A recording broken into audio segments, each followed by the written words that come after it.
Sou o povo das vacas, com orgulho e missão. A gente bota leite na mesa da nação. Mais que um trabalho, é um jeito de viver. De quem cuida, ama e faz acontecer. Não é só herança que vou deixar pros meus. É orgulho de ser agro, de servir a Deus. Povo das vacas, não se curva, não recua. A gente alimenta o mundo com bravura. Povo das vacas, sejam bem-vindos ao Povo das Vacas Cast, o podcast que abre as porteiras da pecuária leiteira para mostrar os bastidores de quem faz acontecer. Aqui você vai ouvir histórias reais de produtores e especialistas que, com coragem, dedicação e muito amor pelas vacas, fazem a diferença no campo. Um espaço para aprender, se inspirar e crescer junto com quem vive o agro de verdade. Se você ainda não se inscreveu nesse canal, toca no botão inscrever-se para não perder mais nenhum episódio. Muito prazer, eu sou a Glaucia Pagnussati, produtora de leite, apaixonada pelas mimosas e pelo agro. Também sou mentora de marketing para profissionais da pecuária e criadora da comunidade Povo das Vacas. Eu acredito no poder de contar histórias reais do campo e em usar a comunicação como ferramenta para fortalecer quem vive da pecuária leiteira todos os dias. Quero agradecer os apoiadores desse nosso projeto, que sem eles ele não seria possível. A Energibil, energia solar para instalações residenciais, comerciais, industriais e para o agronegócio. Rações Itaipu, Equiterra Agrícola, pré-secado embalado com excelência, Burgel Automotive, seu carro em boas mãos, Top Leite, referência em soluções para o agronegócio, e Agroterra Agropecuária. E o nosso papo de hoje é com quem tem uma vasta experiência na nutrição de vacas leiteiras. Daltro Rabaioli, médico veterinário com mais de 20 anos de estrada, especialista em nutrição e apaixonado por resultados no campo. Hoje vamos entender como a nutrição impacta diretamente na lucratividade da sua propriedade. Seja muito bem-vindo, Daltro. Olá, Glauci. Obrigado pelo convite, primeiramente. É uma satisfação poder estar aqui contando um pouco daquilo que eu pude viver e trazer de experiência para os nossos clientes aí. Obrigado pelo convite e parabéns pelo projeto também. Obrigada. E vamos começando já. Qual o impacto de formar lotes adequados de vacas na rotina de trato? A gente sempre diz que na formação de lotes você tem algo mais assertivo, que se nós fôssemos ver, cada vaca seria um lote, né? Então, muitas vezes o produtor pergunta qual é o ideal de lotes, né? O ideal é o máximo possível dentro de cada propriedade, né? E o impacto é que você vai investir proporcional ao que os animais têm capacidade de entregar para você. E isso traz resultado financeiro, né? Que a gente acredita que todo produtor tem vacas para poder obter algum lucro e viver disso, né? Sim. E uma dica prática para o produtor, o que observar ao dividir os lotes? Quais seriam os principais critérios? Olha, falando em vacas lactantes, né? Então, a gente prioriza a separação por DEL, né? E por produção. Então, eu posso ter lá 2, 3 lotes, 4 lotes lactantes, depende da estrutura de cada um.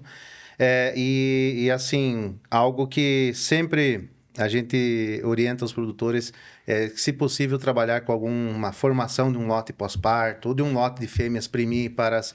Então, assim, cada propriedade tem a sua particularidade, que a gente precisa respeitar isso. Essa é a máxima, né? Mas, assim, ó, falando vacas lactantes, eu separaria no mínimo em 3 lotes. Um lote pós-parto, um lote, digamos, subsequente a esse, que a gente pode tratar como lote de alta, né? E um lote de terminação, que são as que já estão em fase final da lactação, né? Então, assim, seria uma separação mínima básica, né? Eu tenho propriedades que trabalham com 4, 5 lotes lactantes. Obviamente, são propriedades com número de animais, com maior número de animais. E aí facilita isso, né? Então, mas com toda certeza, quanto mais lotes nós separar, melhor vai ser o resultado econômico do negócio. Com certeza. E tu observa como a personalização da dieta pode refletir em maior produção e também em maior economia. Olha, aqui é uma injeção na veia do negócio, tá? Porque a nutrição hoje, ela é um dos maiores custos, eu acho que é o maior custo que envolve o dia a dia, né? E principalmente nós temos muito capital envolvido hoje na produção leiteira. Então, assim, uma dieta personalizada, uma dieta em que vai tratar aquilo que o animal realmente precisa, nada mais e nada menos. É uma dieta com um fino ajuste, é alta precisão no ajuste da dieta. Então, hoje nós temos programas de nutrição muito eficientes, com tecnologia capaz de calcular tudo que você imagina, né? E eu, particularmente, levo em consideração muita coisa ao formular uma dieta.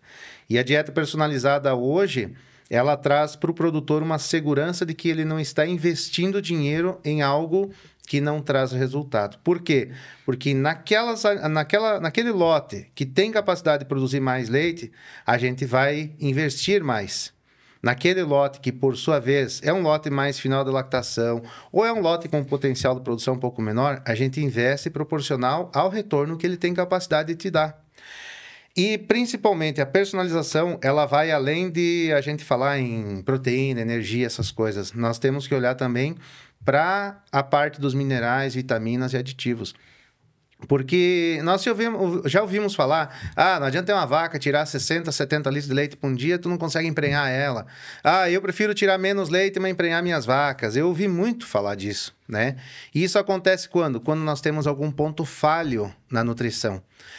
Então, a personalização é justamente isso. Se os meus animais estão com 30 litros, é uma dieta para 30. Se eles estão com 40, é uma dieta para 40, em todos os sentidos. Não só aumentar mais milho, farelo, soja, por exemplo, né? E assim por diante. Por isso que a personalização, ela vem de encontro a não gastar dinheiro desnecessário, gastar nos lotes de menor produção leiteira, e sim investir dinheiro no lote que tem a tendência a te dar o melhor resultado. Quais são esses lotes? Pré-parto, pós-parto, vaca lactante e assim por diante, nos outros lotes que a gente pode estar separando essas vacas.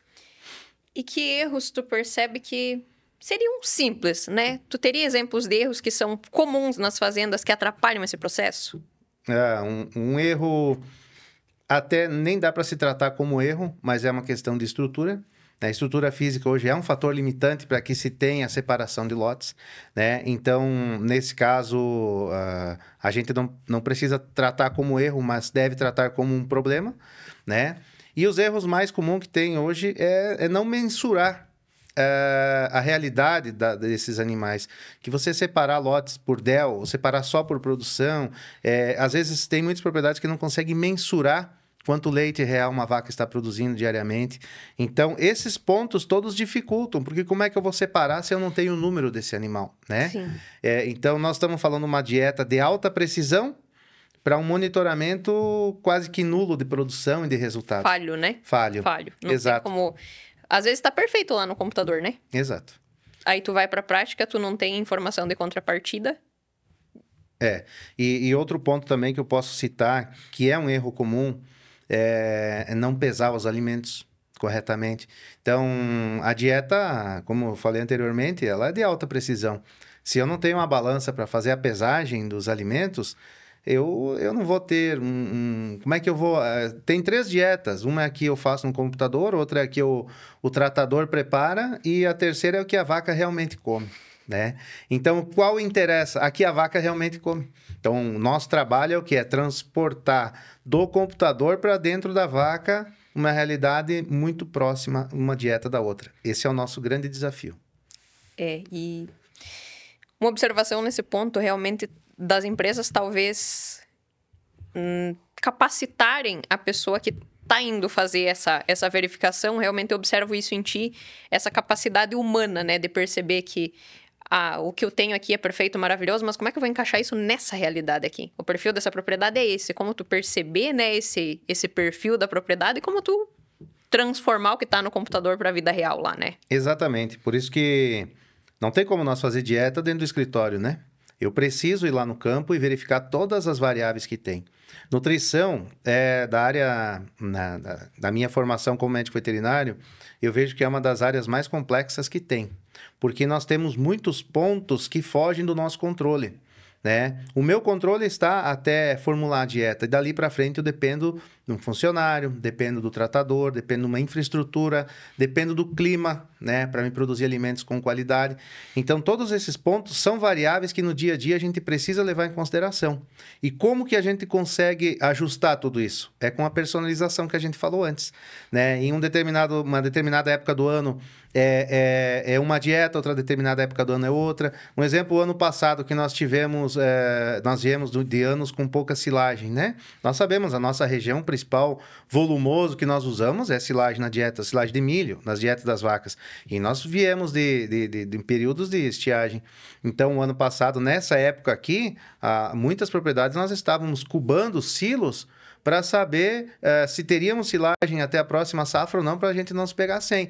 E teve muitas propriedades que a gente foi reduzindo gradativamente, mês a mês, a silagem, para poder ter silagem até a safra.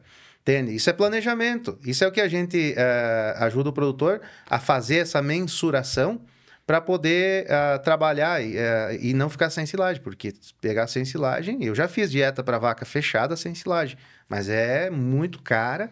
É uma dieta que encarece muito o teu ganho e as perdas são grandes também, né? E é difícil tu equilibrar pro animal a dieta sem silagem, né? Eu já vi coisas também no sentido de pré-secado e ração quase, né? Então é puxado, né? É puxado, porque dos animais que nós temos hoje, a exigência deles é muito grande, a exigência nutricional, e nós precisamos atender isso, né? Porque senão nós temos diversos problemas. Então, isso faz com que a gente também traga a silagem de milho como uma alternativa barata, né? Não tão barata assim, mas mais barata do que você alimentar com muito concentrado, né? Sim. E até uma coisa bem importante que tu falou antes, eu acabei não comentando, ou do produtor às vezes dizer, eu prefiro que minha vaca produza menos, mas que ela emprenhe, né? Por uma questão de estar devendo dieta ali.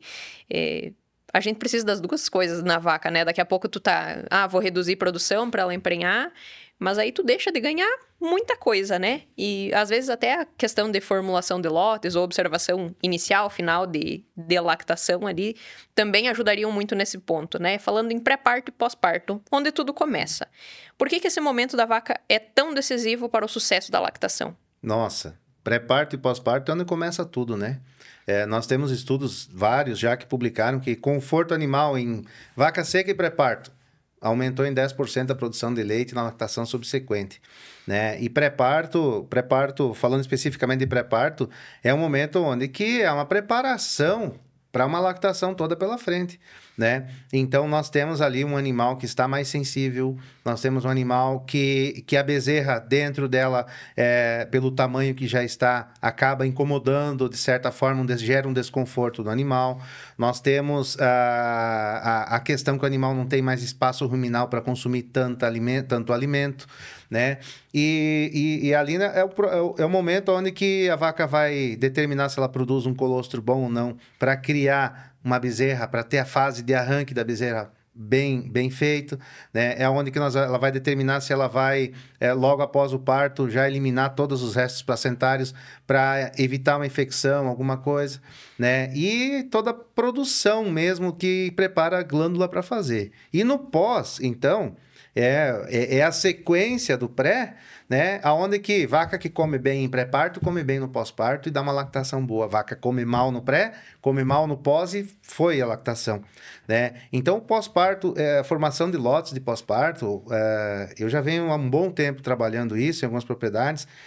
Cara, o resultado é fantástico. O produtor que começa a fazer um lote pós-parto vê a diferença, assim, do dia para a noite nos animais, melhora a reprodução, a produção melhora muito, porque essa é uma fase que o animal precisa muito mais nutrientes do que ele precisa proporcionalmente à produção de leite lá nos seus 100 dias de vida, por exemplo, de lactação, né?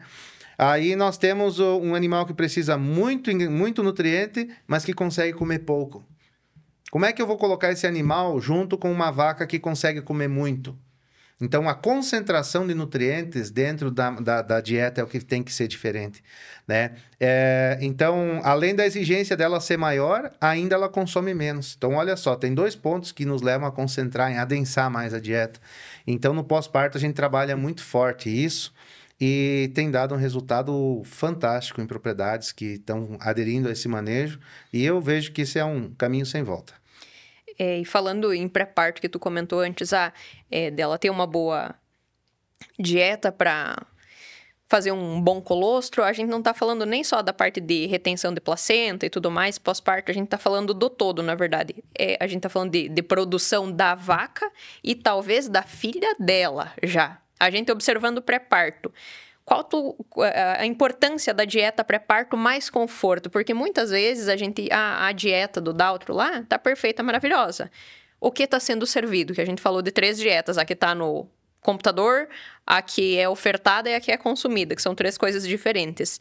Às vezes a que está sendo consumida é praticamente a que está no computador, está perfeita. E por que não está desempenhando tão bem? Então vai além da dieta, o que tu enxerga que precisa de conforto? Área seca, ventilação, o que tu observa dessa dança entre esses fatores? Conforto animal, em todas as fases, ele é, assim, eu acho que a cereja do bolo. Não tem como nós pensarmos em exigir algo do animal sem a gente dar conforto. Então, em pré-parto, mais especificamente, o que eu quero no pré-parto? A vaca separada das demais, de vaca seca e outras vacas, a dieta, obviamente, ajustada para essa fase aí, conforto animal, que é sombra, é água fresca, cama seca e água de qualidade. Sabe? Nós temos muitos produtores em pré-parto pecam a questão de água, que é uma coisa simples, questão de cama, questão de vento, qualquer ventilador para a vaca que faça, obviamente, um bom vento, já serve principalmente pensando em verão. No inverno, o maior desafio é a umidade, É tirar essas vacas da umidade, porque nós falamos em pré-parto, a gente sempre... Eu dei muito treinamento, muita palestra em relação a período de transição. Falava em pré-parto, evitar descalcificação, detenção de placenta, metrite e companhia limitada. Hoje você vê que descalcificação já é um problema que quase não acontece mais, A gente não vê muito com frequência. Agora, metrite e retenção de placenta com mais frequência. Agora, o que mais se observa...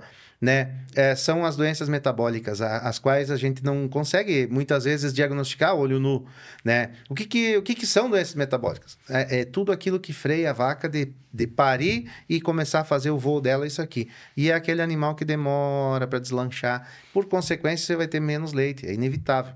A vaca pariu, um professor meu dizia, para trás nem para pegar impulso, é só para frente. É só para frente. Então, pré-pós-parto ali é um casamento, sabe, é uma coisa, uma depende da outra, mas somados os dois e com um conforto, como a gente acabou de falar, uma dieta ajustada, é a base para o sucesso da lactação. Eu já quero ter pedido de pós-parto, mas fugindo um pouco do nosso roteiro, porque as coisas vão surgindo, Certo. A gente falou sobre água no pré-parto. Falando, parece algo, talvez, não digo, talvez algo intangível, assim, muitas vezes pensando, é só água para ela tomar. Qual o impacto da água de qualidade no pré-parto, do teu ponto de vista? Olha, saúde. Se eu puder resumir, é saúde. Resumir em uma palavra. Porque qualidade de água hoje é fundamental. Tem um produtor que ele instalou uma estação de tratamento de água para os animais dele.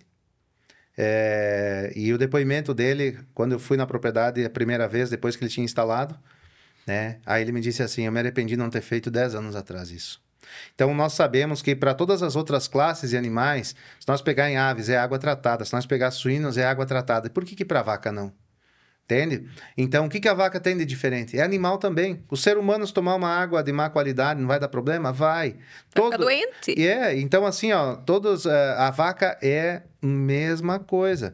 Então, assim, a água tem um fator aí relacionado com saúde muito grande. Nós temos um período que nós temos levar em consideração que a imunidade dela está cada dia mais baixa e que a bezerra está cada dia exigindo mais dela. E cada vez mais ela passa o que ela está sentindo, vamos dizer, para a bezerra. Então, se eu tenho um problema com a água que vai interferir em saúde dessa vaca, consequentemente, eu vou ter uma bezerra mais frágil também. Consequentemente, eu vou ter um colostro pior, que vai piorar ainda mais a situação dessa bezerra. Você vê como você entra numa espiral e isso vai indo cada vez levando mais para o fundo do poço. Então, assim, a gente tem que fazer tudo pelo melhor. olhando para vacas, né? E tentar sempre subir a régua, sempre balizar para melhor, sempre balizar para melhor. E aí, olhando para todos os pontos. Eu não posso olhar só para o coxo da nutrição. A minha função como nutricionista seria só balancear a dieta. Mas se os outros pontos não estão de acordo, a minha dieta não vai funcionar. Não vai funcionar. Né? Então, a nossa obrigação é ajudar o produtor com soluções que possam levar... Porque hoje eu tenho uma água de qualidade, às vezes é um detalhe de lavar o coxo, por exemplo. Né? Mas se eu não fizer esse manejo, compromete todo o sistema. E aí, o que adianta eu usar a melhor tecnologia que tem em nutrição, em aditivos, em minerais, tudo, se eu lá peco no fator que é uma simples lavagem do coxo, né? Básico. Pecar no básico. Tu vai pro incrível e fica devendo o básico, né? Exatamente. E o pós-parto, quais são os cuidados que não podem faltar nesse período? Conforto. O que não pode faltar em pós-parto é um bom pré-parto. Aí, conforto animal, qualidade de alimentos e uma nutrição muito bem balanceada, né? E, lógico, a separação dos lotes, né? Separação dessas vacas das demais. Quando nós temos lotes separados, a gente observa o comportamento das vacas em pós-parto bem diferente das vacas lactantes. É uma vaca mais lenta para comer, é uma vaca mais lenta para se deslocar, né? Então, assim, o que não pode faltar, dieta ajustada, conforto, um bom pré-parto, né? E a separação de lotes. Bom, falando como mãe que saiu que teve um pós-parto, a gente quer uma coisa mais confortável. Tu tá numa fase debilitada, por que tua vaca não tá?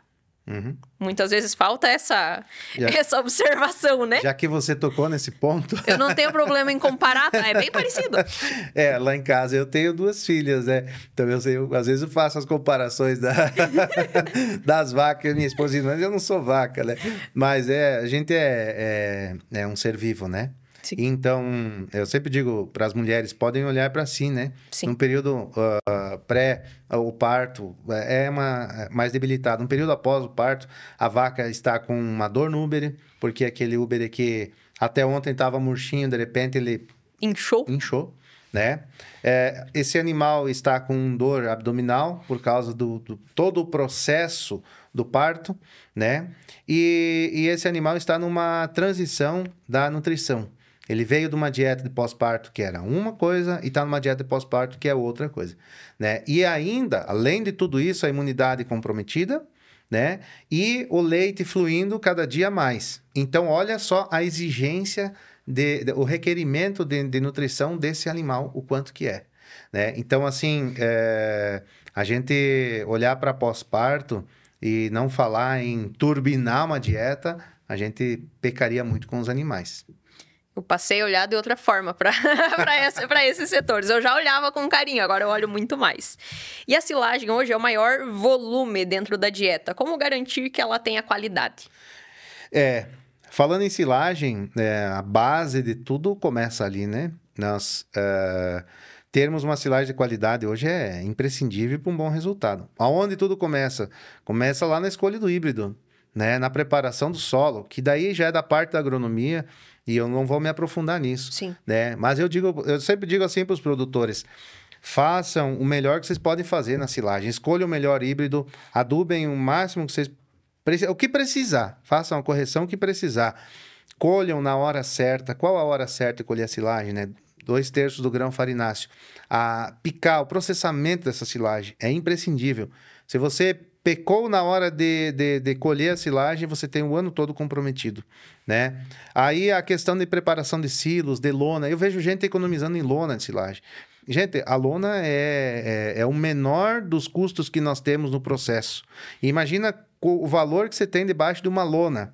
E aí você vai economizar em lona. Isso é uma economia muito boba, me desculpe a palavra, né? É muito boba uma economia dessa. Então, assim, todo o processo de colheita, o processo que está na mão do produtor fazer, eu sei dos desafios que nós temos, né? Tem regiões onde que não tem oferta de máquinas maiores para fazer, tem regiões onde que não vai máquinas maiores, tem regiões que não consegue porque está vindo aqui e se o teu milho está junto com o do vizinho colhe, você não tá, vai ficar para trás. Então, às vezes tem que colher antes do ponto, às vezes passa do ponto, tudo isso são desafios que a gente encontra no dia a dia e isso é real, né? Agora, o que está na mão de caprichar, um bom híbrido, o plantio correto, todos esses manejos têm que ser bem feitos. E um ponto que eu gosto muito, analisando os laudos laboratoriais, a diferença entre uma silagem que usou inoculante e uma silagem que não usou, ela é muito grande, assim, principalmente questão de pH e toda a parte de digestibilidade que a gente avalia também. Então, assim, como sugestão, usem inoculante. É um custo baixo frente ao resultado que traz, né? Então, quem puder usar, faça uso disso, porque vale a pena. São detalhes, né? Por exemplo, a lona, o inoculante, que for comparar com todo o resto, é baixíssimo, é muito menor, quase insignificante, né? E o que tu observa no momento de misturar, fornecer e armazenar essa dieta? É um momento muito importante. Eu gosto de propriedades que tem uma pessoa que faça isso, só aquela pessoa. Porque, assim, uma dieta mal preparada, a gente compromete todo o nosso trabalho, né? Principalmente pesagem dos alimentos. Nós viemos falando desde o início de dieta de alta precisão, né? E a precisão na hora do preparo do trato, ele é imprescindível. Então, a pesagem desse trato, ela tem que ser no detalhe, né?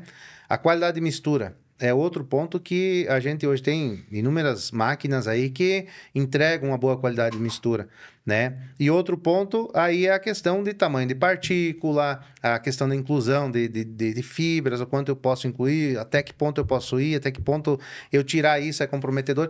Então, assim, eu acho que o preparo vem tamanho de partícula, qualidade de mistura e pesagem dos alimentos. Esses 3 pontos eu acho que está na mão do produtor fazer, né? E aí é imprescindível que esses 3 estejam alinhados. A gente esteve falando de coisas certas aqui até agora. Como você percebe que o preparo incorreto do trato pode jogar dinheiro fora sem o produtor ver? Desperdício de alimento, né? Eu vejo nas propriedades, às vezes, muita silagem desperdiçada na frente dos coxos dos animais.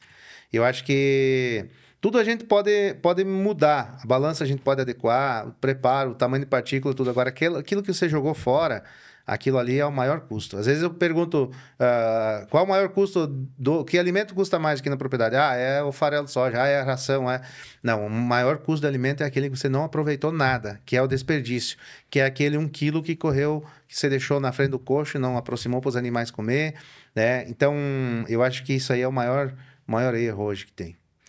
E por que é tão importante, falando em minerais, vitaminas e outras tecnologias que a gente tem atualmente, por que é tão importante essas novas tecnologias para atender as exigências nutricionais por categoria animal? Olha, nós temos tido um avanço em genética muito grande nos últimos anos. Nós falávamos, eu acompanhei a fase que o meu serviço, quando ia junto com o veterinário no campo, era amarrar a vaca debaixo de um pé de laranjeira ou em qualquer lugar, colocar os ferros nas pernas para ele poder examinar ela. Isso foi o início, né? E acompanhei essa evolução que teve a cadeia leiteira. Então, nós temos hoje muitos aditivos e muita tecnologia aplicada à nutrição animal que muitas vezes não é usada, que está acessível. E não é usada por quê? Porque é 20 anos que eu faço assim, sempre deu certo e vai dar certo. A tua vaca de hoje é a mesma de 20 anos atrás? Não é, né? Então, os estudos evoluíram muito. Nós temos e vamos ter pela frente muita tecnologia nova vindo ainda.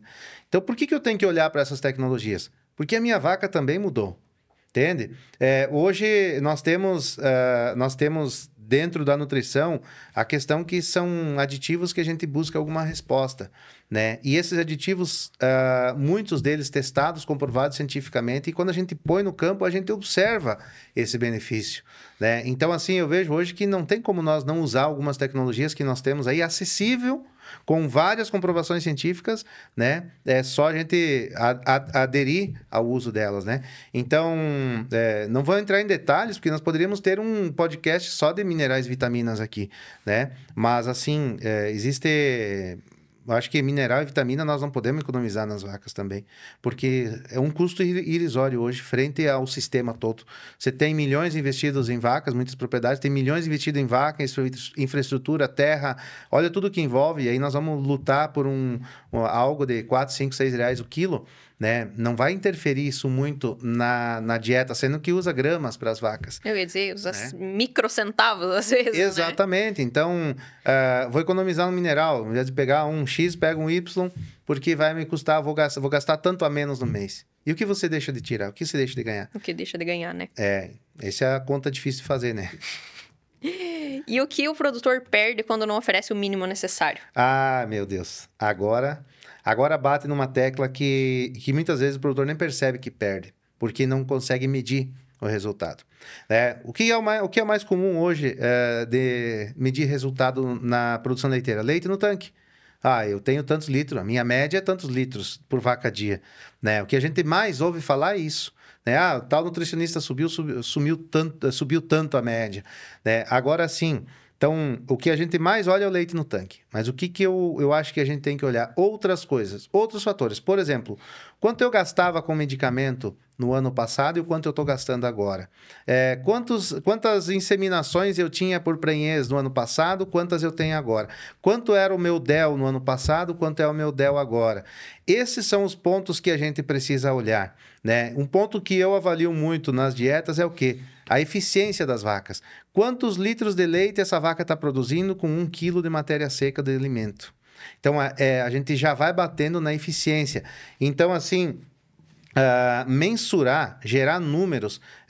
Eu sei que você tem um podcast relacionado a robô, né? E que fala muito da questão de números, né? Eu acho que o futuro pela frente é investir em gestão, não necessariamente o robô. O robô é bom, que te dá tudo na tela do celular, né? Agora, investir em meios de você monitorar a produção, em meios de você ter um gráfico, quanto você gastou com medicamento no ano passado, qual é a média de dias de vaca vazia, entende? Esses números nós temos que olhar nas propriedades, porque se hoje eu fizer uma dieta para uma propriedade que está tudo bem, tudo certo, a dieta dela está ok, e eu fizer uma dieta e economizar em alguns nutrientes, como algumas vitaminas, alguns minerais, a vaca não vai me representar um problema já no outro dia, não vai cair o leite no dia seguinte, né? É uma questão de mês a mês que vai reduzindo cada vez um pouquinho menos, porque a vaca tem reservas e ela vai tirando das reservas, né? Mas chega o ponto que foi. Todo mês se tira um pouco da tua poupança, um dia se foi. Sim. Né? Então, a vaca é a mesma coisa. E aí o que a gente vai notar? Doenças, alta CCS, vem vindo outras coisas, sabe? Que não é produção necessariamente, mas que lá no final vai representar em menos produção. Quando? Daqui 1 ano depois, talvez. Sim. Né? Então, a gente tem que olhar muito para esses outros fatores também na propriedade. E que exemplos de tecnologias simples tu pode citar para nós que já estão ao alcance do produtor pequeno e médio? Um exemplo, levedura, por exemplo. Eu vejo que tem propriedades que ainda não usam levedura. A levedura é barato, dá uma resposta legal, é comprovado cientificamente que funciona, muita gente não usa. Né? A combinação monenzina, flavomicina com óleo essencial é outro ponto que eu gosto de trabalhar muito e dá um resultado muito legal a um custo muito acessível para o produtor. Né? Outra tecnologia que tem disponível é a questão dos colares e monitoramento dos animais. Né? A medição de leite por vaca é outra tecnologia que hoje a pequena propriedade também tem acesso. É muito importante você olhar quanto cada vaca produziu, e não a média do tanque. Né? Porque eu preciso saber o quanto a minha vaca mais produtiva, quanto está produzindo, e a menos produtiva, quanto está produzindo. Será que como é que está? Eu quero ano a ano ter mais vacas boas, né? Então, eu preciso mensurar isso. Então, assim, são várias tecnologias que têm vindo aí, de vagão com balança e tudo mais, sabe? Eu acho que tem uma vasta. Falando em nutrição, né? Eu acho que levedura, são os óleos essenciais, a combinação monenzina, flavomicina e óleo essencial. E, logicamente, né? Os minerais de qualidade, isso não, de fontes seguras, né? Isso eu acho que é o básico já. E como a nutrição influencia diretamente no custo por litro? A nutrição, nós falamos antes que é o maior custo diário que nós temos dentro da propriedade. Então, assim, se eu investir o meu dinheiro numa conta certa, vai me dar retorno. Se eu investir meu dinheiro numa conta errada, não vai me dar retorno. Como eu faço saber se a conta é certa ou não é errada? Separação de lotes, entende? Conforto animal. E aí eu tenho que investir. Eu digo investir porque, às vezes, fazer uma dieta de um valor maior, o produtor acha que está gastando mais. E eu sempre digo assim, você não está gastando mais, você está investindo dinheiro no lugar certo. Então, você investe naquela vaca que te dá retorno, né? Para você poder economizar um pouco na vaca que te dá menos retorno. Dessa maneira, nós conseguimos equilibrar. Só tem um jeito de produtor de leite ganhar dinheiro. Só tem um jeito, não. O jeito em que o produtor de leite pode ganhar mais dinheiro é produzindo mais e de melhor qualidade o leite e emprenhando essas vacas. Eu acho que o resumo está aí. O produtor muitas vezes acha caro investir, mas não percebe o retorno que vem, né? O que observar nos números para saber se a nutrição está sendo eficiente? Eu olharia a questão dos dias de vaca vazia. Eu acho que a vaca tem que emprenhar logo. Nós não podemos admitir que é 70, 80 dias para emprenhar uma vaca. O número de casos de doença, tá? Toda vez que você pegar um medicamento para tratar um animal que ficou doente é uma perda grande, principalmente se for na fase até os 30 dias após o parto, aonde é o maior número de ocorrências, né? A questão de doses de sêmen por concepção confirmada é outro ponto que eu gosto de avaliar.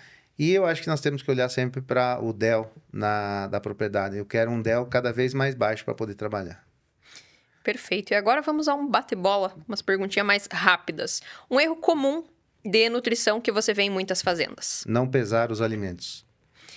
Uma dica simples que melhora muito a produção. Pesar os alimentos.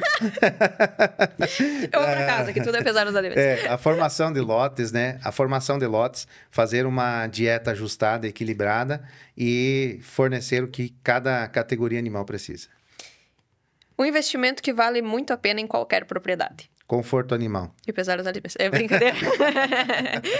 Mas realmente, né? O conforto é o mínimo praticamente. Às vezes a gente deve o mínimo, infelizmente, né? Em qualquer propriedade, se você investir em conforto animal, você vai ter um avanço. Um erro que te ensinou muito. Achar que tá tudo bom. Se pudesse colocar um outdoor no campo hoje com uma frase, qual seria? Sempre temos algo a melhorar. O que diria para o produtor que ainda não acredita na nutrição como estratégia de gestão? Eu diria para medir os números corretamente.